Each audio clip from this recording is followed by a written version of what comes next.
I want to switch to communication. Gradually getting into the inner works of distributed systems. And what I first want to do is talk a bit about protocols, layered protocols. And you all know what layered protocols are. Okay.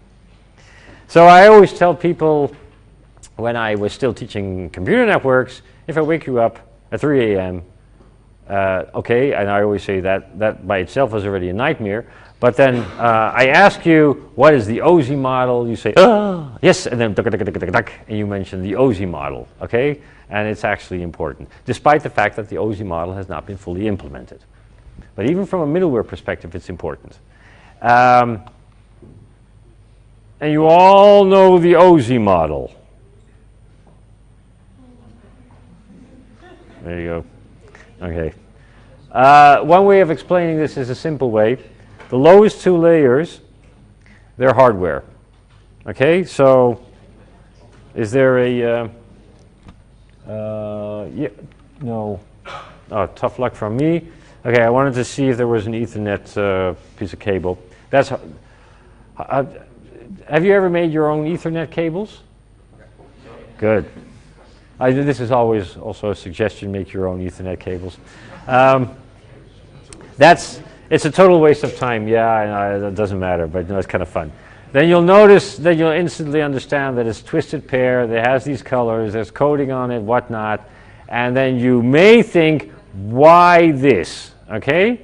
And that's a very good question, and that has everything to do with standardization, and everybody wires these things in the same way, and uses twisted pair, and sticks to a maximum length, and use the same, what are these things called? I don't even know what the Dutch name is.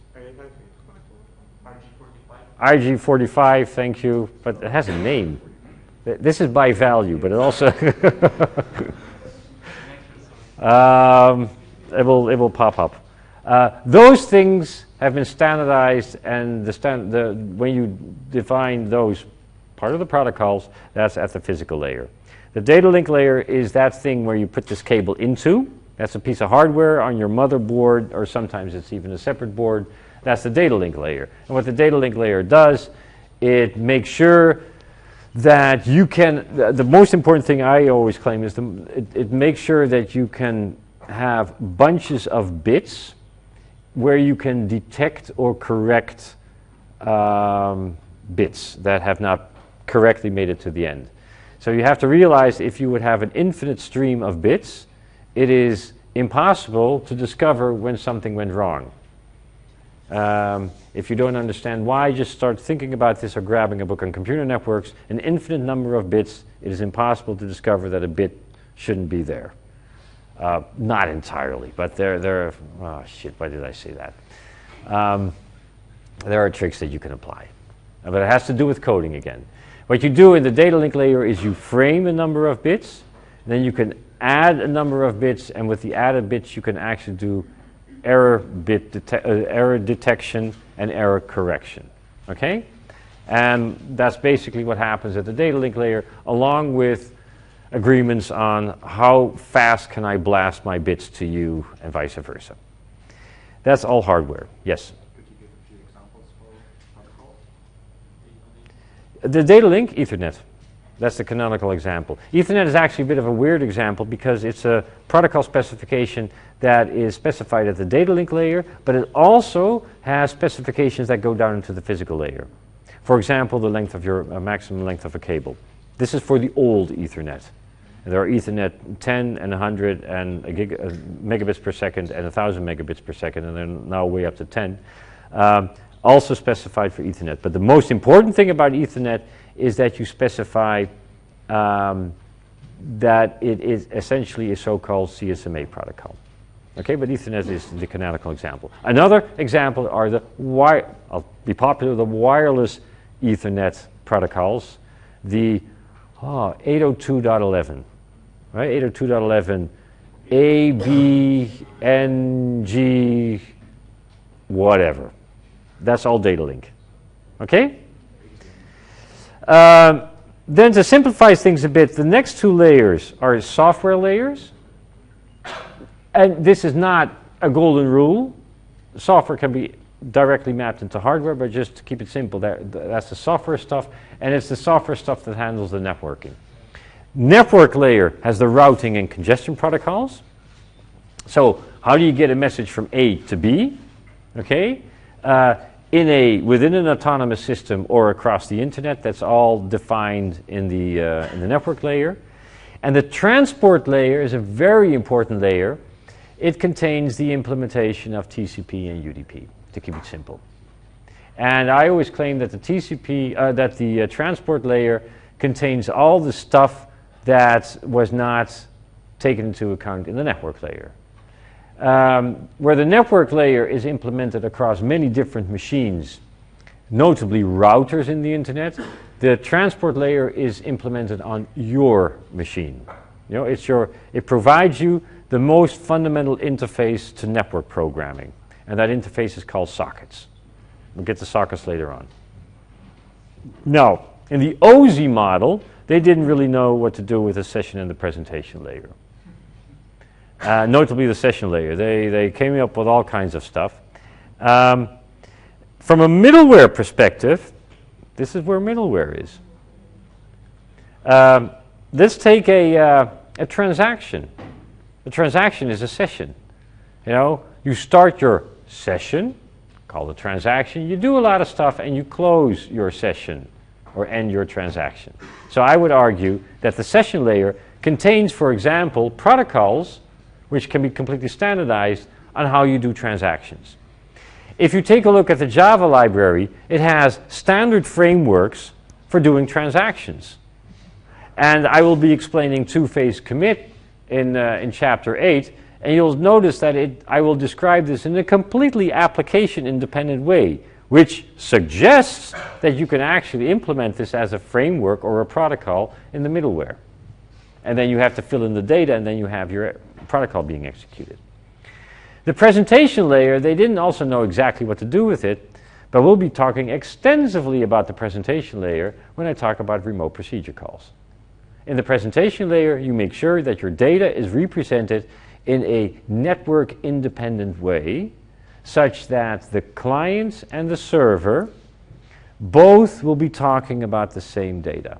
And to give you a very simple example, you will need to agree on how to represent floating point numbers.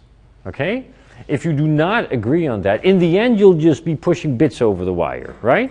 And if you don't know what those bits stand for, then you can't do anything. So if you agree on both sides that you will use some IEEE floating point standard, then you will be agreeing on the number of bits that you will be using for your floating points, but also depending on your local hardware, you will be flipping bytes if necessary to make sure that those bytes arrive at in the right order at the other side and get interpreted in the right order. Okay? And then finally, in the OSI stack, you have the application layer, and everything else is in the application layer. For the distributed system stuff, most of the things are actually happening in the application layer. DNS is traditionally placed in the application layer, but DNS is not an application.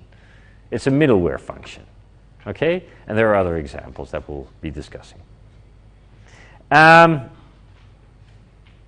So this is what you should be able to tell me when I wake you up at 3 a.m. You could also say, go away. That's maybe better, actually. Or how do you get in? Yeah, let's skip the details, okay? That may be better. Now the thing is, if you take a look at this networking stuff, it focuses on message passing only, which is not good for middleware, okay? Because often you want more. It has unneeded or unwanted functionality, such as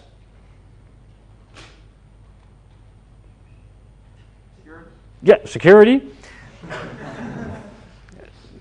Why? Oh, I was just saying that. What's the right answer? Because it's always the right answer. No, not this time. There's a very good reason why, let's take a look at secure IP. Good idea? Let's vote. Who thinks secure IP is a good idea? A security functionality in IP. So all kinds of schemes that will support a secure sending of IP packets over the network.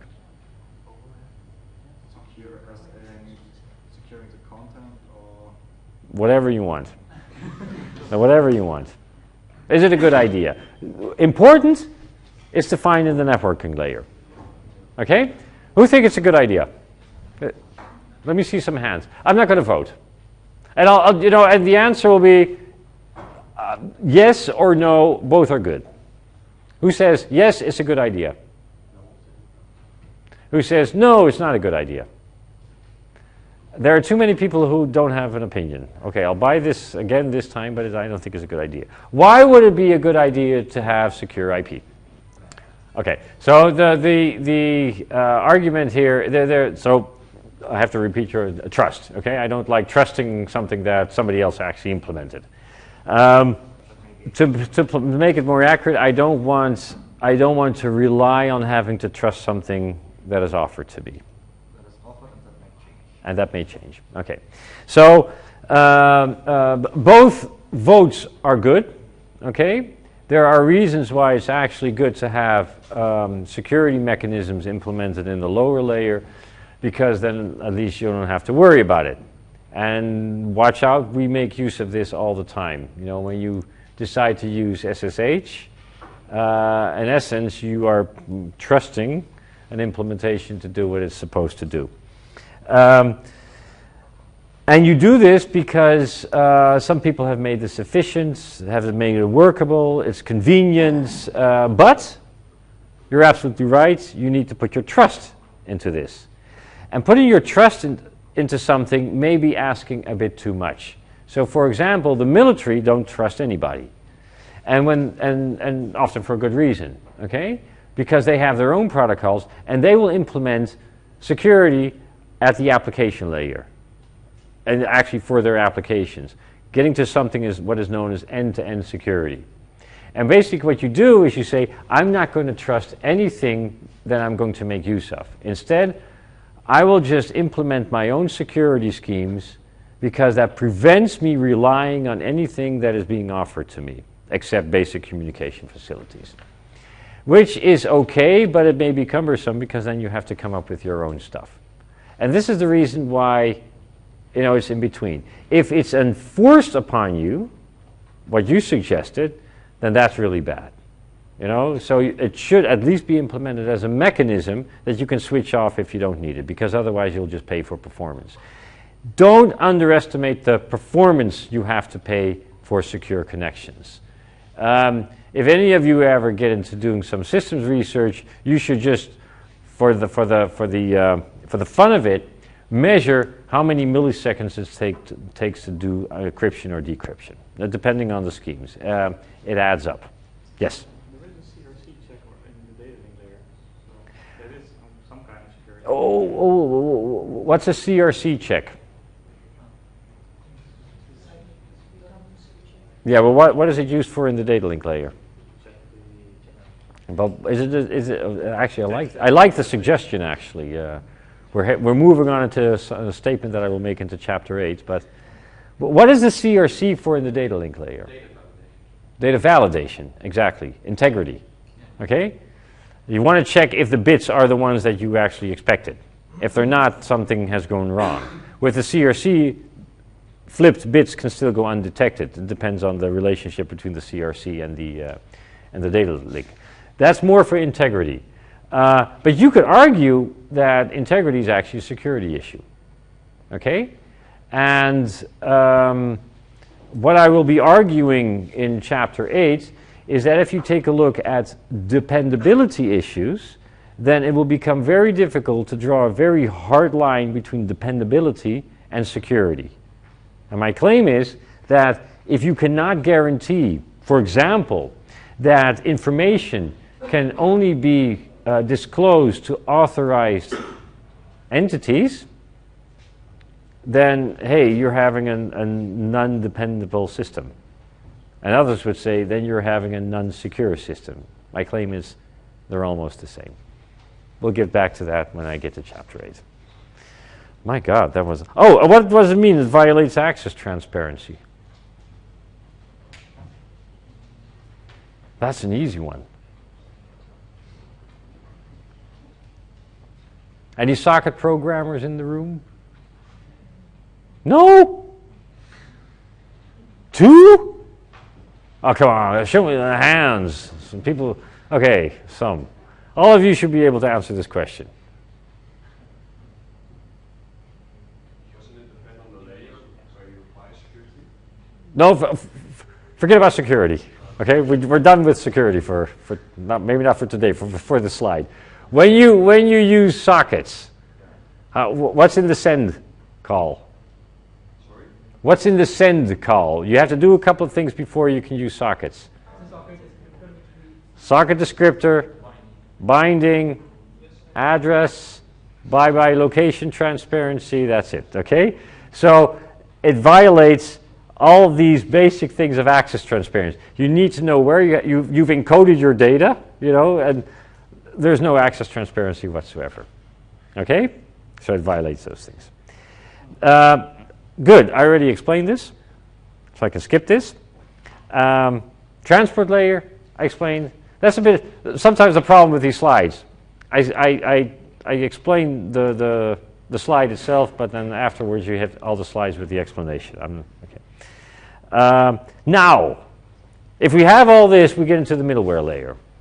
And it's like I said, it's very close to just taking a look at the session layer and the presentation layer, and this is where you will find middleware protocols. And I want to emphasize this, middleware contains stuff that is in principle application independent. Okay? So what you're noticing is, hey, all these applications need this kind of stuff, all these applications need this kind of stuff, like communication facilities. Oh, they're all the same type of requirements. Let's move them out of the application and make this a general purpose facility. The only thing with the middleware layer is that there will always be applications who knew something just a bit differently. Okay? That's when you have to open the middleware and you have to start inserting inceptors and whatnot. So you have to have modifiable or adaptable middleware. But like I said, what you'll see is communication protocols, marshalling and unmarshalling data. What does this mean? It means you have a data, but you represent it in a packet in such a way that the other party can understand it. And by understand, I mean when it arrives at the recipient, it will retransform that data into something that its application can understand, which may, for example, involve start switching bytes because you have a different representation of memory. We'll get to naming protocols, security protocols, and scaling mechanisms. So every year I ask this question. If you have all this common stuff in the middleware, what is then an application-specific protocol? And there are some really beautiful examples out there. What is an application-specific protocol? A really application-specific protocol. What? Mail filtering, managed SIP. Nah. A bit. Give me a... I have a PhD student, he's almost done. Jan-Mark Wams, he's brilliant. And when he started his PhD studies, you have to realize Jan-Mark is brilliant and knows a lot of stuff. I mean, you get just...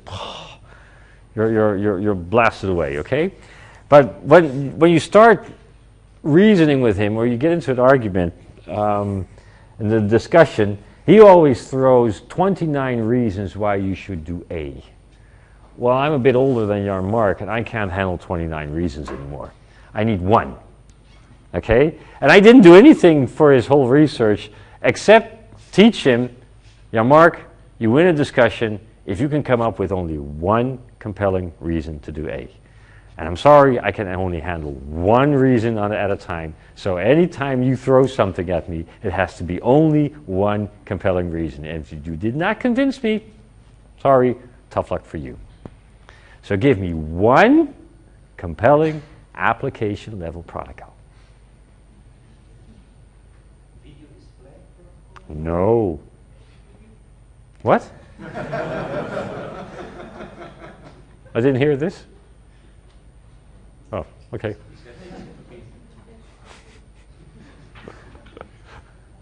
And the answer is not security, by the way, also. Get out of middleware. Get out of your distributed systems. Take a look at your daily life and come up with an application-specific protocol. No.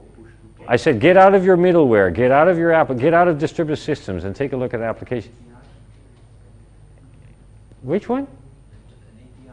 If you Get out of computer systems. Get out of computer science. I know this is really hard. This is extremely important. When I was talking about the master project, that you have to talk to other types of people. Okay, they exist. You know, I hope you realize they exist.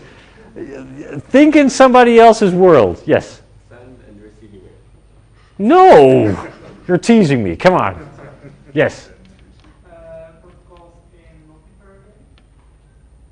Getting closer. Yes. Is it like etiquette? As what? How to etiquette with the dinner table or something? Yeah, but that's good. Yeah, you're getting close. All kinds of protocols, social protocols. Some things about human interaction. As user interface, Many user interfaces.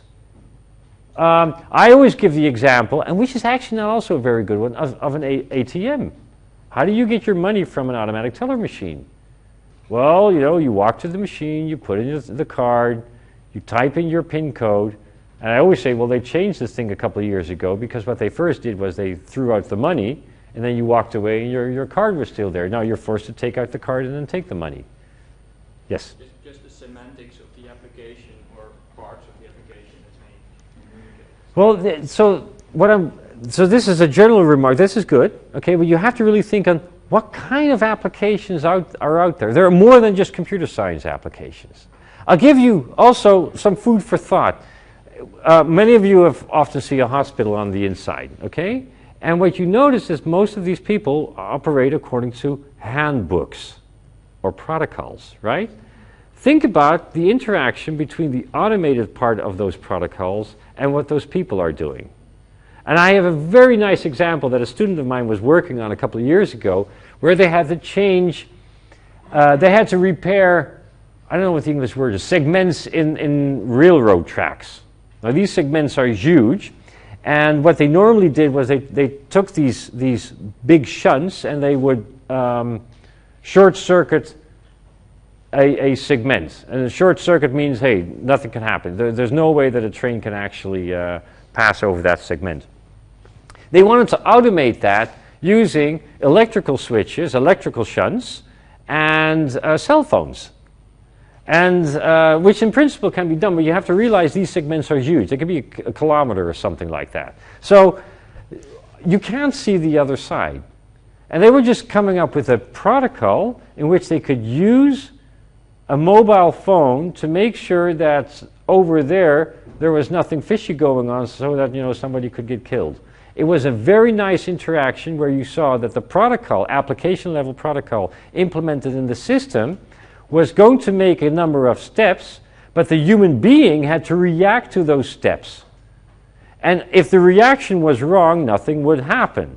Okay, and then you would be on the safe side. But the interesting thing about that was that the human being was at the same time checking out what the system was actually. What? Is it asking me to do that? That doesn't make sense. So this was a very interesting application level protocol which was partly implemented as an automated system and partly implemented by the rules that the human being should be following. Those are application level, specific application protocols. Yes? just protocol, like how it works? Or No, I can't because this was 5 years ago or something like that and popped from my stack. But I hope you can imagine that you can have this interaction. Those are application-specific protocols. And the only thing you need to do is, hey, think out of the box. Okay, that's what I mean. Get out of computer science. Now back in. But Yes. this means it's actually more like layer 8 stuff.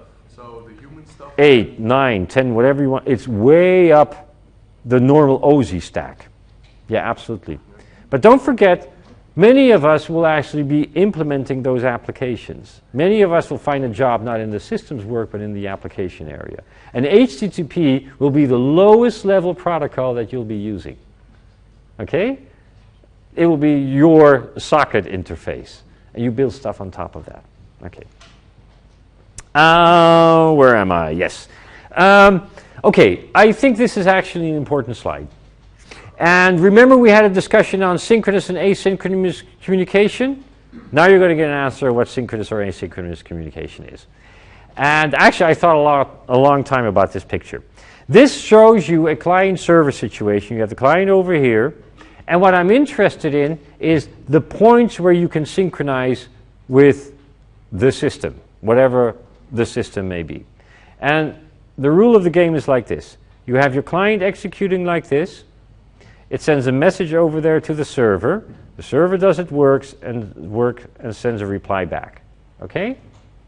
And what normally happens is that the client stops between here and there. At least, let's say, the application code of a client.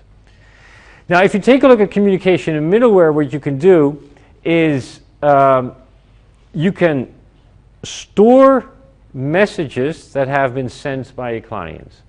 So you can have communication middleware that gives you guarantees like, hey, give that message to me and I'll make sure it will find its way to the recipient.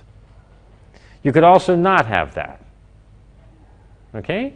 So the big difference is that you can have transient versus persistent communication.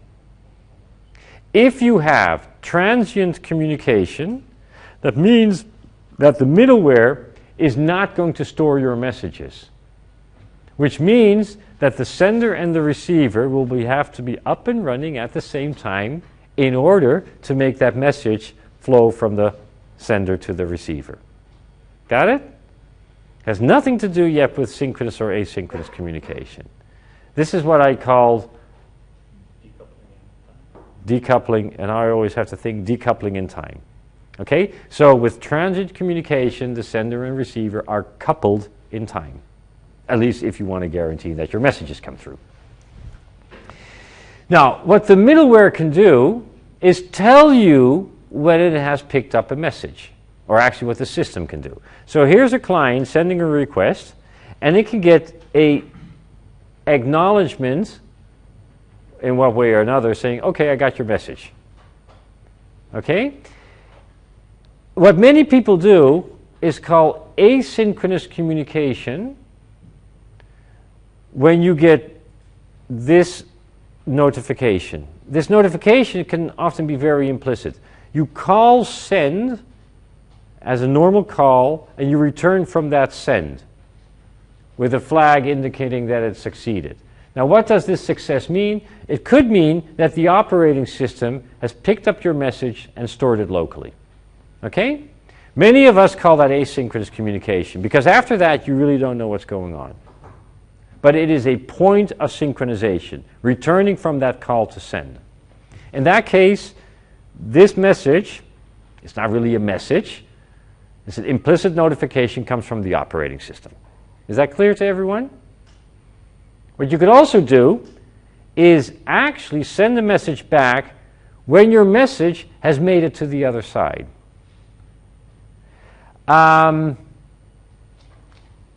You get this with your smartphones. I think you get this with your smartphones. When you send messages with your smartphones, you get a delivery report.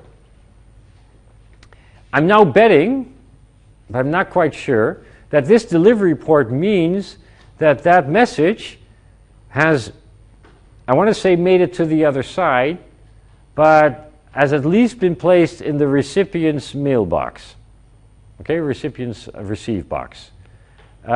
So my claim is, but I'm not too sure about this, that when you get a message back from your smartphone, this delivery report, that it will send you this message say, okay, it's through my system, it's now at the other side. You do not get a guarantee that the other one actually read it. Okay, it's just delivered. That's another point of synchronization. And the final point of synchronization is when actually the middleware is out of the loop, it only delivers messages, and that you actually get a reply back from the server, and now you know for sure that the server actually has done its work. That's another point of synchronization. When people talk about synchronous communication, they generally mean this one over here. This one is called synchronous or asynchronous communication. So there's no agreement on that. And there can't be any agreement on that because, hey, it could be anything. What's more important for you is that you understand, synchronize at that point, or that point. Okay? So is this one a combination of synchronous and transient communication? Why do you say it's a combination of, why do you say it's transient communication? So then you can say it could be. So it's because the middleware is not stored, the middleware doesn't store the message, it's transient communication. But my claim would be it could be. What I haven't discussed is when actually transient communication takes place. My argument is the two are orthogonal. Synchronous versus asynchronous is in principle completely independent from transient versus persistent. Okay? And let me try to explain this. So let's now focus on transient versus persistent. Transient just means the middleware stores it. Okay? This means that, for example, if you get a message back like, okay, I got it, not even from where it came from, you could safely decide, okay, at least my message will never be lost because the middleware just stored it somewhere in a storage server. This is what IBM does. IBM provides a so-called message-oriented middleware, and it provides different guarantees of delivery. And they actually have also a status of guaranteed delivery, which means no matter what, we will pick up your message and we will keep it in our storage services as part of our communication service until we can actually deliver that message to the recipient. That is definitely a form of persistent communication. Let there be no doubt about that. Okay? So persistent communication is a message is stored at a communication server as long as it takes to deliver it. There could be series of storage servers. Transient communication, no storage. If the recipient is not there or something's wrong along the path, your message is just thrown away. And like I said, there are different places for synchronization, these three, and now you can see that you can easily combine multiple of them. And not all of them are equally sensible. Okay? Okay, is this clear to everyone? Good. Let me see how we're doing on time. Yes, just this one. Okay, client server, this is the last slide for today. Client-server communication. If you take a look, there actually is a very important observation here. If you take a look at pure client-server communication, which is, this scheme. Talk. Okay, you have a client, sends a message, waits until the server comes back with an answer. If you take a look at that model, it is generally assuming transient synchronous communication. And by synchronous, I really mean you are going to wait to the answer for the answer that you got from the client. Client and server have to be active at the time of communication. The client issues a request and blocks until it receives a reply. Server essentially waits for incoming requests. Drawbacks. Client cannot do any other work while waiting for a reply. My claim is, who cares, because clients don't have anything else to do anyway. I'm serious about this. Humans can do other things, and what you do is you just start your multitasking, okay? But client applications, hey, they're supposed to wait. And if you're worried about not burning enough CPU cycles, you throw more tasks on your computer. That's called really multitasking. The third bullet, the model may simply not be appropriate. Email.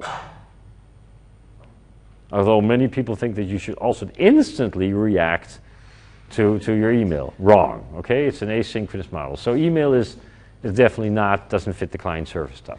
But the most important one is actually the second bullet. You are raising expectations. And this has really severe consequences. What it says is, if I'm up to client-server communication, I send a message, I'm going to wait for your answer. Oh shit. What this means is that if something goes wrong, the middleware now has the obligation to fix it instantly with a very high priority because someone's waiting, okay? And it was allowed to wait. And this actually, many people don't realize this, has really severe consequences for organizing your middleware. And just think what's happening over here. I told you, you push here, it hurts over there, right? Now, I argued one of the last times that the client-server model is really a great model for a very simple reason. We use it all the time. We're used to calling procedures and waiting for the response. And of course, we know that this happens on a single computer because if you get stuck somewhere in a procedure, hey, it's not the network that's doing something weird, it's your computer or there's a bug in your application or whatnot. But not in a distributed system. You just don't know anymore. And there you have this extremely convenient programming model called client-server. And what you did is, let's implement this. And what you're doing is saying, uh-oh, if I'm going to provide that, I'm going to get myself into trouble because if something goes wrong, I better fix it instantly. And I can tell you, there are lots of papers out there basically describing how to handle fault tolerance in client-server communication models.